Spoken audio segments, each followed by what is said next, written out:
What kind of setup does it take to ride a DR650 like this? To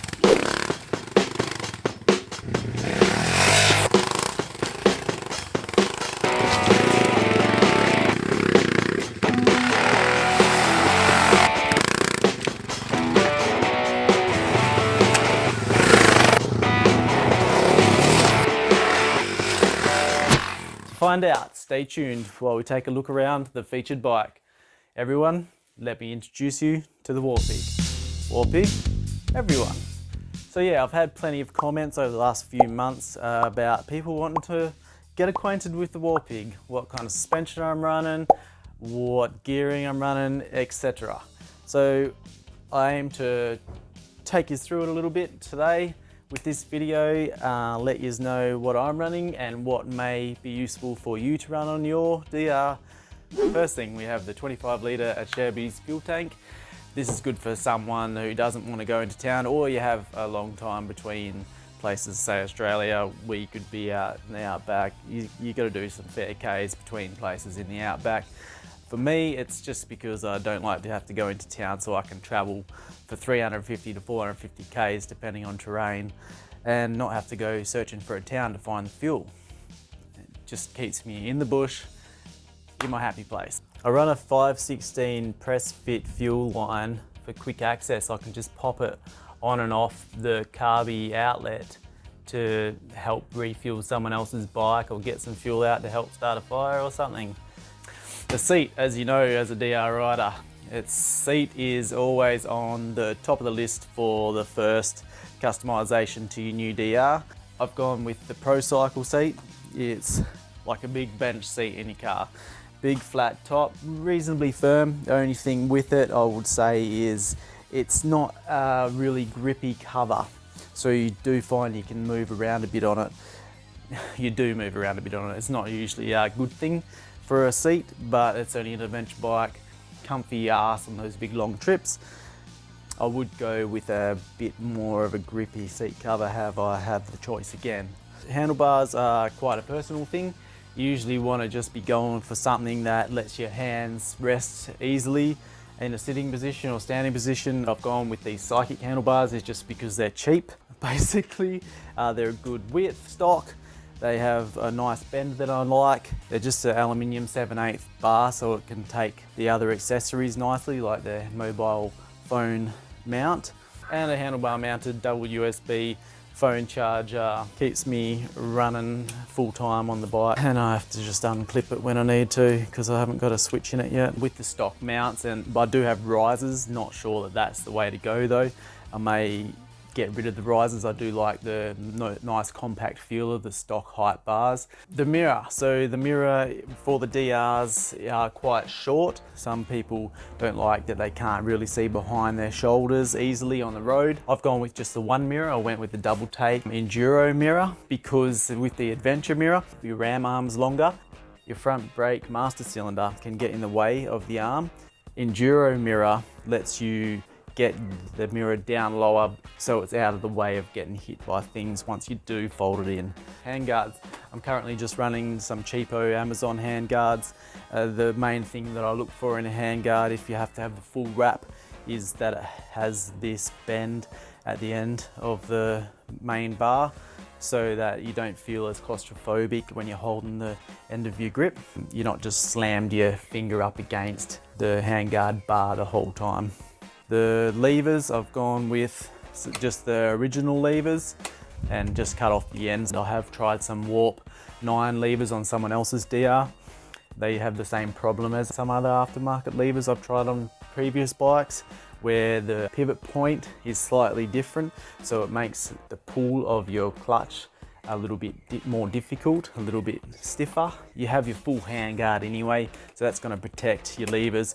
I run the mount a little bit loose. If you do happen to hit it somehow, then your levers can move without having to snap on you, because they do snap quite easily, I find, with these cast levers. I'll just run a cheapo half waffle grip. These are like 10 bucks, like just keeping it simple. Wire them on, I don't even bother gluing them. Just a little bit of deodorant spray and that helps me push them on, or you can use compressed air and spray it down and pump it on that way. My windscreen. So my windscreen's quite special to me. This is the first prototype, one of the first prototypes that we've made. I managed to smash my other prototype, so I can't really show you how it has that bonnet scoop design, which gets minimal buffeting. It also, I have it wide enough to get full chest and arm protection from the wind, and the bonnet stops the buffeting. And also it's low enough and far enough out of the way that riding single track and log hops, technical stuff, it doesn't get in the way of your chin on your helmet, so you don't have to worry about smacking that, which all those points I've found with other windscreens are problematic. So pretty stoked on this design, and yeah, I'll be making them soon public, along with the front light covers. So the front light cover, again, is a very simple design, couple of screws holding it on.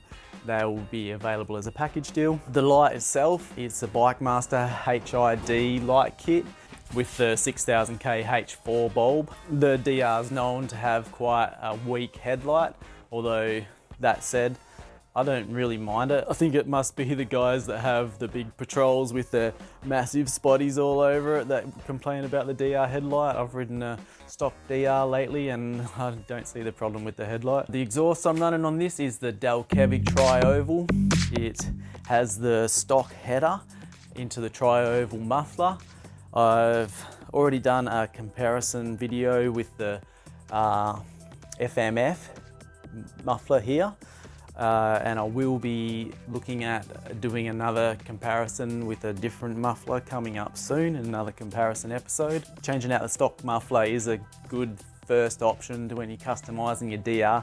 You lose about 4 kilograms of high up weight, and there is some power to be found by just dropping that muffler and changing it to an aftermarket, getting some more breathing happening with your bike. Can lead to a little bit of popping on deceleration with the new aftermarket mufflers I've found with the ones that I have tried, but that's where your shedding changes come into play. I feel like you don't ever get rid of it. At the moment I'm running an uncut air box with the snorkel in, snorkel out. Doesn't really seem to make much difference. The carb is basically stock Mikuni BST. I have tried with the 42.5 or the 45 Pilot Jet. The Pilot Jet, when you change it to 45, because I cruise around at about 100, 110, in that part of the throttle, it seems to chew a lot of fuel. I get probably 50 Ks-ish different range on the tank, which is just not good when you're out in the outback. The needle has been raised a tiny bit, and that's only because in the bottom of your slide, there's that little step, and because that plastic needle retainer sits on there, it wears away and that gets the step as well. I just chuck this little rubber O-ring under the clip on the needle, and that lifts the needle up to just over stock height, I would say.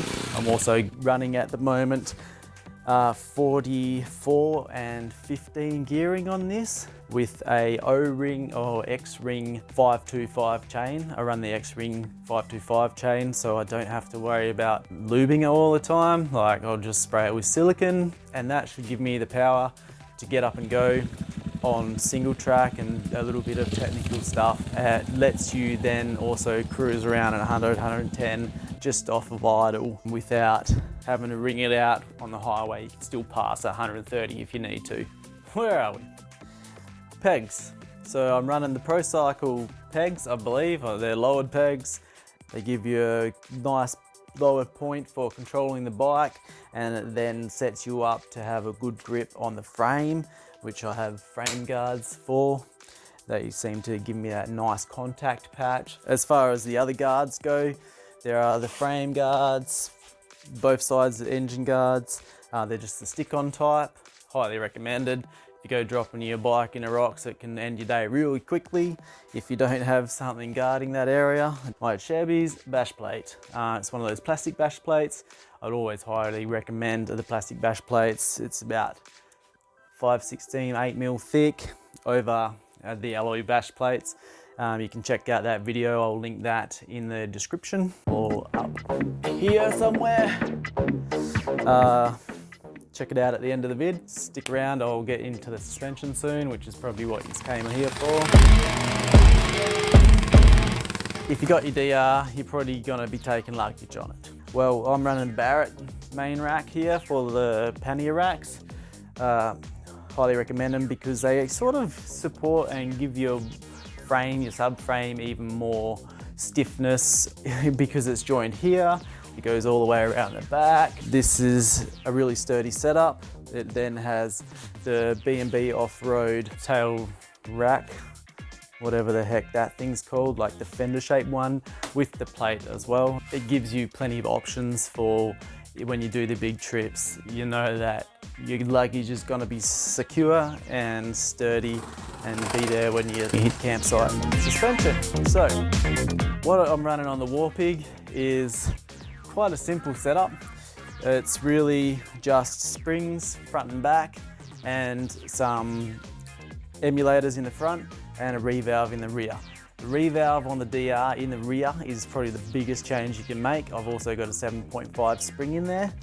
The front, I'm running about a 0.54, I believe, springs in the front, along with 7.5 weight oil.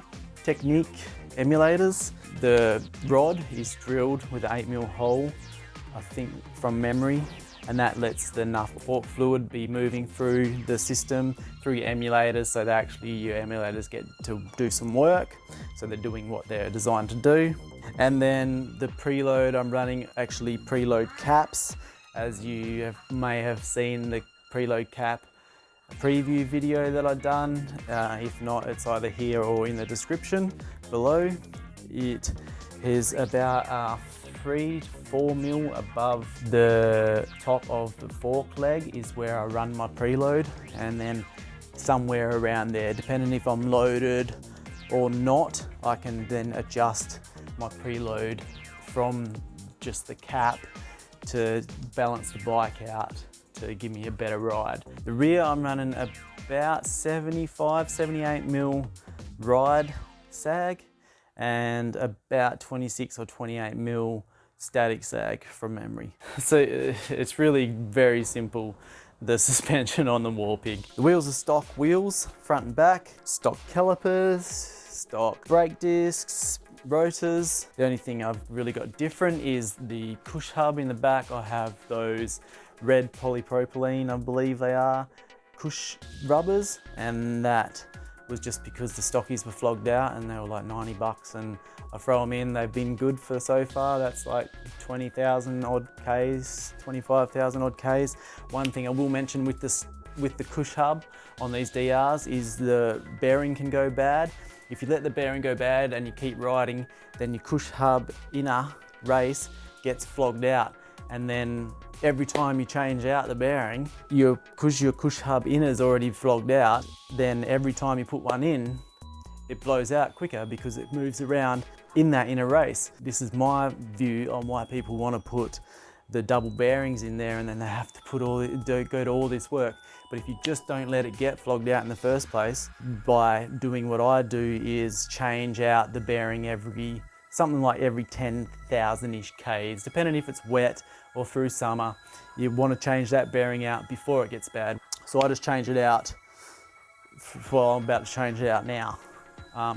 That got me all through summer, that one bearing, and I'm probably changed that twice through winter. You got to be proactive with that bearing, in my view.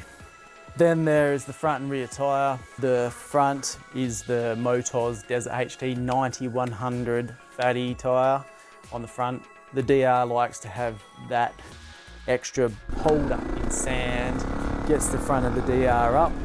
You can still turn, plenty of grip in the dirt for what you're going to be using a DR for, and still has that stability on the road. Check out the review if you haven't seen it. Rear, Motoz Rel Z 130 8017 review coming soon. I'm in the midst of doing it. That's my winter tyre. This Motoz Rel Z is really nice for sandier stuff or muddier conditions. And my summer tyres, probably I'm going to go back to the Maxxis M6006 for the rear. I run 24 front and back, or if I'm only doing sand, then I might go down to 18, 19. But I need that 24 for smashing into stuff. I don't want to get pinch flats everywhere all the damn time. I run a toolbox on it.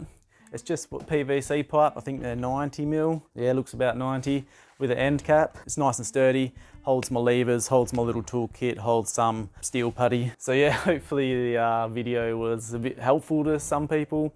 I don't know if you're expecting a little bit more customization to the Warpig. It's pretty simple setup. I like to keep it simple and cheap. That's enough. Like, you don't have to go too crazy with these bikes to get them out in the bush. It's a camping rig. Just ride the damn thing. Thanks for sticking by. Make sure you check out those other videos in the description below. If you have enjoyed the video, you found some value in it, it'll be sick if you can give us a like, comment down below if you forgot something or you need a hand with something. I love hearing from yous. If I may have forgotten a part of the bike you were interested in hearing about. And yeah, cheers for sticking by and watching. Peace.